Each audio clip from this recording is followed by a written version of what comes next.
ジャクソンキナと申します。アメリカのフィラデルフィア市近くの出身で、大阪市内の在住が23年になってます。よろしくお願いします。I'm an independent consultant, so I get a chance to work with a variety of small companies doing liaison work for them, whether they're overseas or domestic, helping them reach global audiences. For me, that's an easy one. When I was in university, I did my junior year, my third year of university here in Kansai. I was an exchange student at Kansai Gaidai. So that established my first connection with Japan. So I wanted to return to the Kansai area when I made the decision to come back and live here. So I think people from Philadelphia have a unique character about the city, a little bit of a chip on the shoulder compared to New York, but very proud of arts and culture and historical background, the food scene. So when I came to Osaka, I felt right at home. I think it's very similar. People in Osaka and Kansai in general feel a little bit overlooked compared to Tokyo, but they make up for it in the spirit and in the heart, and very similar, very proud of food and history and culture. So there was a lot of parallels for me. I think Japan in general, when you come here to work, there are still some places that have perceptions of what you should do or what you're capable of, based on gender or perhaps your background. But I think that as long as you make good connections with people, you really do have good opportunities to make good business relationships and have good success in Japan. One thing I think that women face could also be like promotion or how to like move ahead in your career. I think for myself, what helped me was working with a lot of different organizations and finding community in Japan. So there are many organizations, professional ones like Chamber of Commerce, there are personal, cultural groups. I was in a group for foreign women in Japan, Black women in Japan. Just finding community helps you really make connections and succeed. I think another thing that's important is to keep an open mind.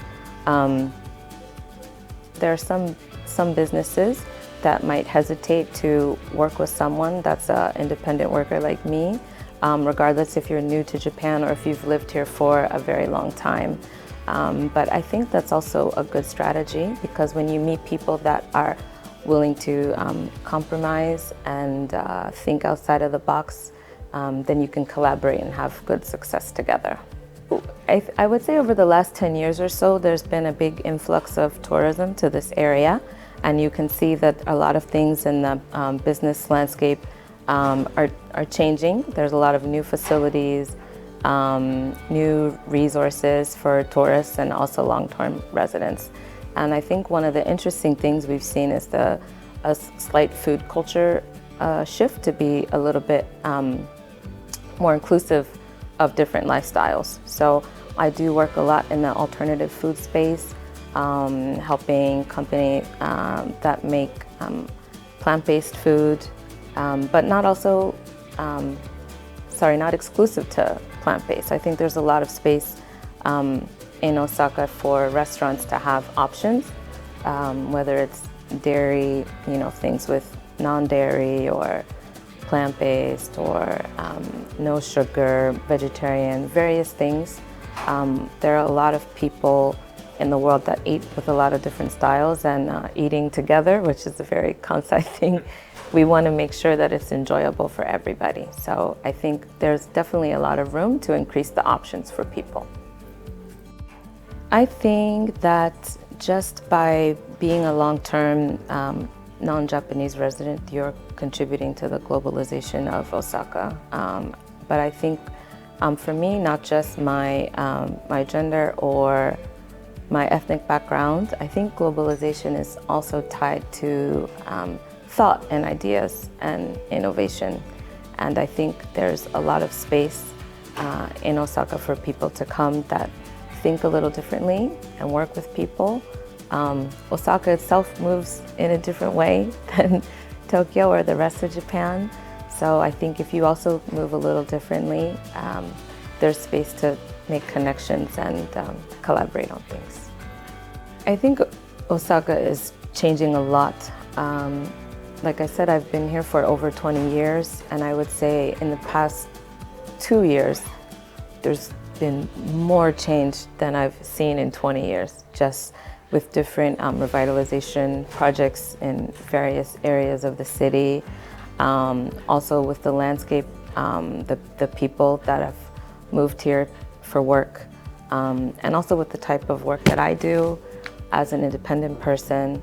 I think if I can help my clients who are diverse, then that's also helping the globalization of Osaka. More people are willing to come here and stay and try new things and change Osaka. At first, I was working as a full-time employee at a company which went through some difficult times, and that led me to think that I should find a different way of working if I wanted to feel stable by not being fully employed by one place, if that makes sense, like having all of your eggs in one basket. So I kind of forged my own working style of joining companies on a project base or supporting other people who work independently, whether they're artists or business owners. It's been very interesting to be able to work with a variety of people in a variety of fields.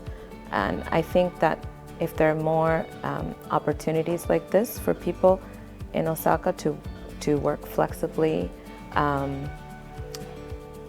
it's very fulfilling, but also I think it gives you a lot of experience, and it's good opportunities for people that need the flexibility, whether you're a working parent or taking care of your own parents or caregiving family members.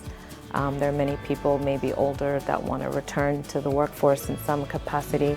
So I think companies having options for contract work and flexible work is a win-win. I think people with creativity are welcomed here. You know, the city is vibrant, it's colorful, there's a lot of good energy.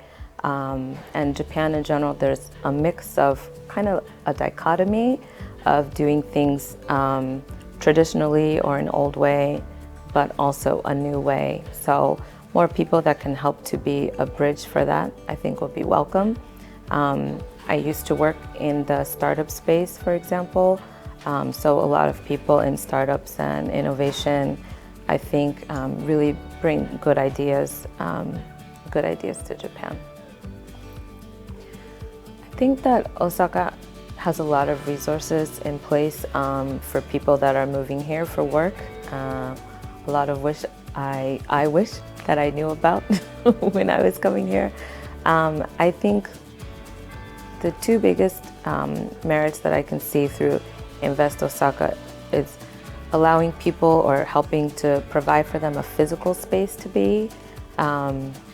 Even though it's temporary, you really need to have a physical base to get your footing when you move here. Of course, you know, helping people with the bureaucracy and the paperwork, but just having a place to be, I think, is very helpful. Also, making connections in Japan, getting your foot in the door with companies is very hard. If you're an outsider, it doesn't matter if you're Japanese or not. So the different events or the matching services, I think, are very helpful for people to give them that first step of at least an intro and a conversation with Japanese companies on the ground. So I think some things to remember when you're coming to Osaka to do business are patience and persistence and not giving up. Companies in Japan tend to move at a different speed than what we might be accustomed to at home. There's a little bit of risk aversion. They focus on really building relationships. You won't get the answers that you want in a quick manner. So just remember to build the relationship first and support the connection, and they'll try to meet you halfway there.